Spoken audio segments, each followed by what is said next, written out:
એક ખેડૂતના દીકરા તરીકે અને ખેડૂતના મતથી જીતેલા ધારાસભ્ય તરીકે ખેડૂતો પ્રત્યે અમારી ફરજ છે, જવાબદારી છે, સંવેદનાઓ છે.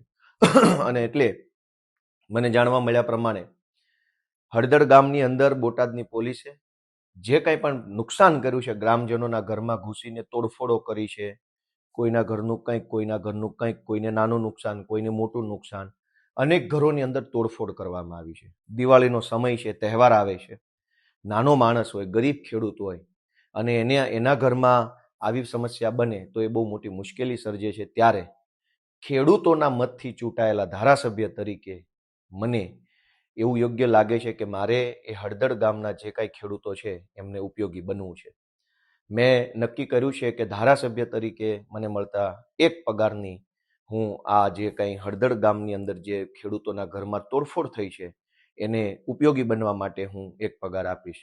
અમારા નેતા માનની સાગરભાઈ રબારી અને પ્રદેશના અન્ય નેતાનું પ્રતિનિધિ મંડળ ગામમાં જઈ અને જેના ઘરમાં તોડફોડો થઈ છે, જેના ઘરમાં નાનું મોટું નુકસાન આવ્યું છે, એને તાત્કાલિક આર્થિક મદદ મળી રહે. ફૂલ નહીં તો ફૂલની પાંખડી, પૂરેપૂરી નહીં તો થોડી, પણ મદદ મળી રહે એવા આશયથી હું ધારાસભ્ય તરીકેના એક પગારમાંથી ગામના ખેડૂતોને ઉપયોગી બનવા માટેનો નિર્ણય કરું છું.